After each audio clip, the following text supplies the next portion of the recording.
as we're moving forward here today, we want to show you how to tell your new story. We want you to tell the story of what's over here in your vibrational escrow. You don't need to keep telling the story of why you put it in vibrational escrow.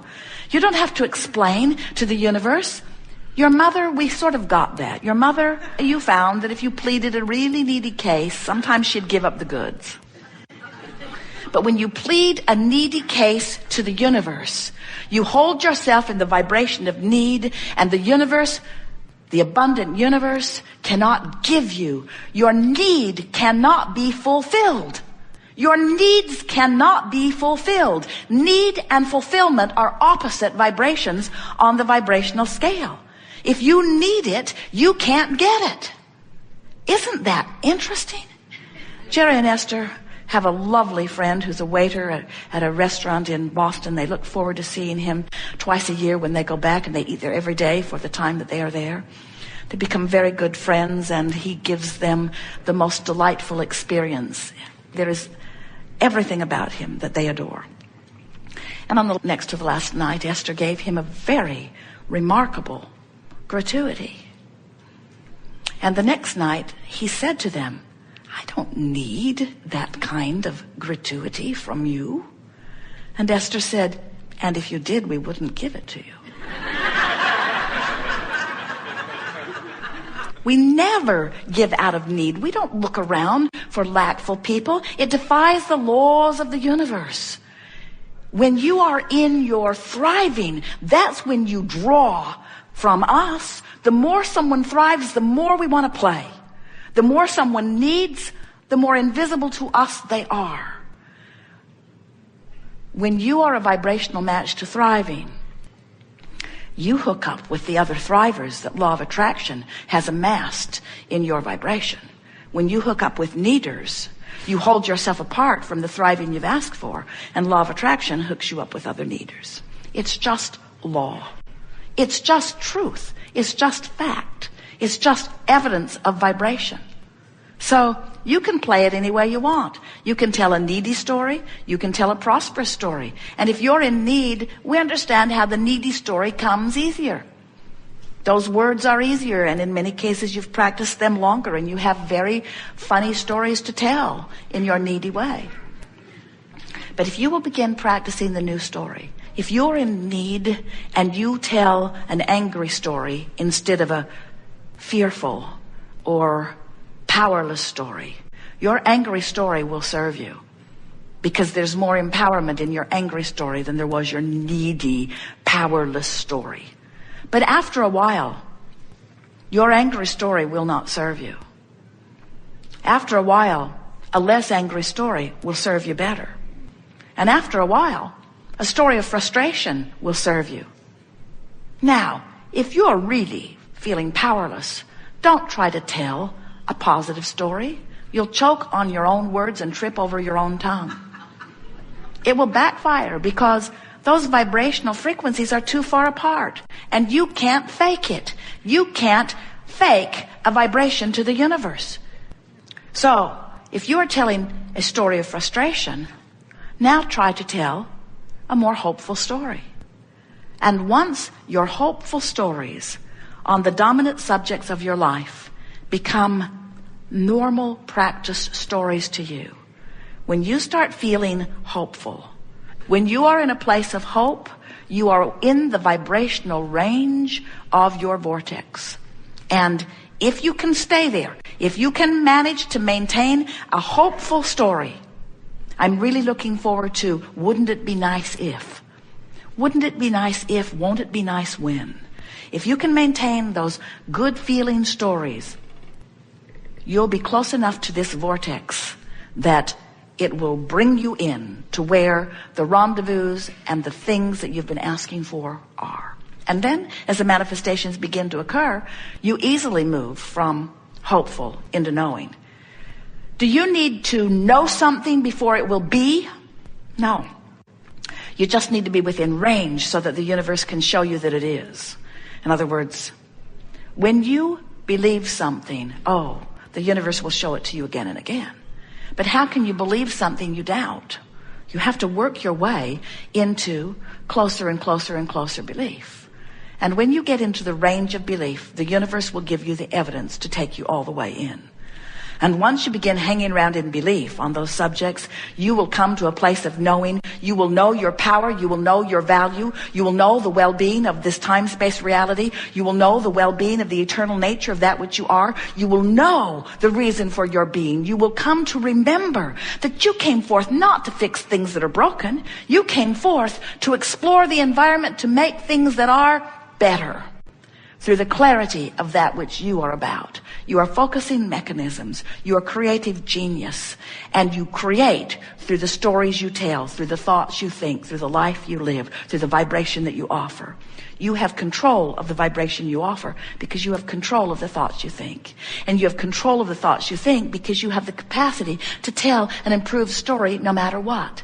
You got to let go of the idea that you are a documentarian here describing the history of where you live. Many, in their quest for truth, in their quest for knowing what's really going on, they have demanded from you that you tell it like it is. Tell me the truth. Tell it like it is.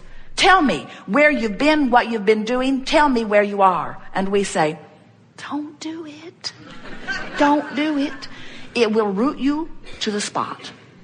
Tell it like you want it to be. Tell it as it is becoming. Tell it as you've hoped for. Tell it as you've dreamed for. Tell it as it exists in reality, in vibrational escrow. Tell us where you're going. Tell us why you want to go there. Tell us what it will be like when you get there. Train yourself into the vibration that matches who you really are and what you really want.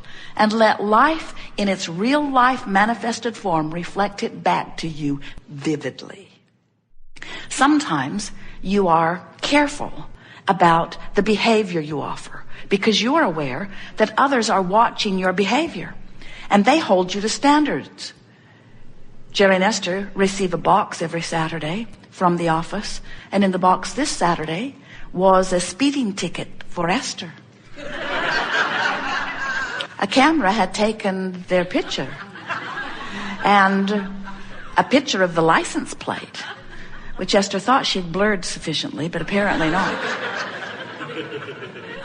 In other words, you tend to want to modify your behavior if there are those who are watching and disapproving.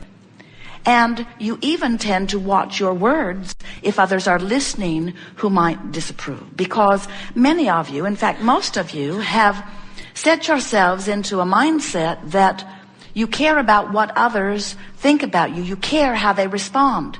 Esther doesn't mind speeding, but she does not want a speeding ticket. Which means speeding doesn't feel like her problem. Getting caught speeding is what feels like the real problem. And so many of you are guiding yourselves based upon the response that you will get from others to your behavior or to your words.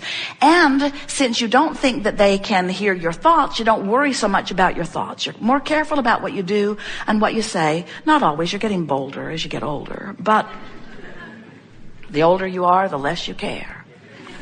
Because you come to realize that they're really not all on your side, or most of them, or hardly any of them anyway.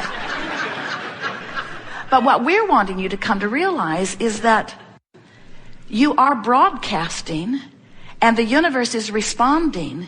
And if instead of modifying your behavior or your words or your thoughts to what you think others' responses will be, if instead you are using the guidance system, which is the vibrational awareness between the two vibrational vantage points of you and you, then you will have guidance that you can really count on.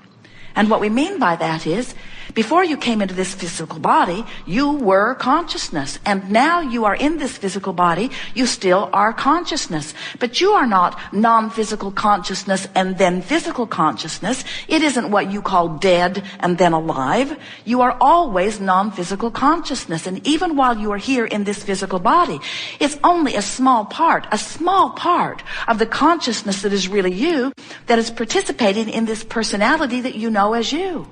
It's like there's you and there's you. And the you part of you is the eternal part of you that is gathering and expanding and knowing and loving. It's the best of all that you have lived, collected by that point of view. Some refer to that non-physical part of you as soul. We like to call it source. Some call it God. We like to call it all that is. In other words, this non-physical part of you that is expanding and evolving and becoming the joyful, loving, absolute understanding of worthiness being that you are. That part of you is active and alive within you at all times. And that's what you want to begin paying attention to. We don't want you to guard your words or your behavior because someone in your physical format may approve or disapprove. Although we know how nice it is to be appreciated and approved of. When someone holds you as their object of attention and they are tuned into source energy and in their appreciation as they hold you in that gaze, we know how good that feels to you, and we can understand why you would become addicted to that. It's lovely to be adored. It's lovely to be appreciated. But then they must give you their undivided attention, and they must never find an aspect of you that they disapprove of. Or you feel like a puppet that someone has let go of the string. If you are counting on your feedback from other humans as what guides you, and so many are, and you are killing one another in massive droves as you are disagreeing with the thoughts that you are offering and the behaviors that you are living, if you would, instead of trying to guide yourself in the impossible way, have you ever tried to guide yourself that way? Someone you care about?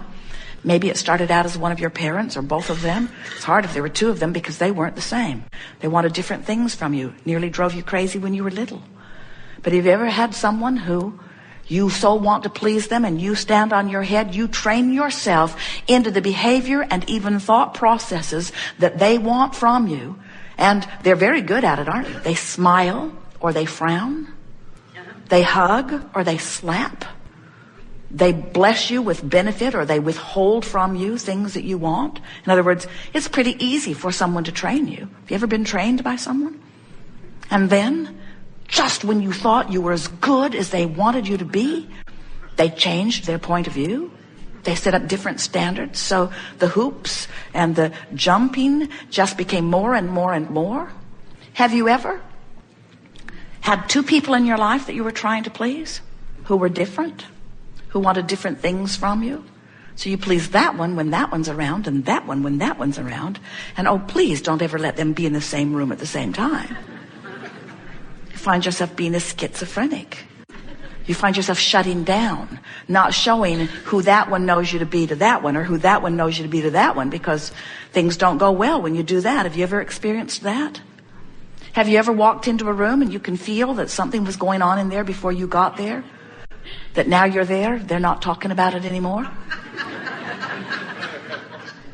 In other words, you've been going crazy trying to measure yourself against other humans who have different standards about how you should behave. And this is the most interesting part of that. When you change your behavior to please them, you teach them or call them away from their own guidance system too. In other words, when you deliberately modify your behavior to try to make someone happy, what you teach them is conditional love. You say, oh sure, I'll do everything in my power to change the conditions so that you can feel better. And unless everybody in their life does that, then they're not that happy, are they? If they need your behavior to change. But when you remember that you were source energy before you were born, and you still are source energy even though you're in this body, and that source energy part of you is love. So when you're focused upon something and not feeling love, you've got two different vibrations going on within you. And law of attraction's response to the two vibrational aspects of you cause you then to feel negative emotion. That's what your emotional guidance is. Your emotional guidance, the emotions that you feel, are your indicator in every moment of how close the thought you're thinking in your physical body right now matches the thought of who you really are. We have enjoyed this interaction more than words can convey.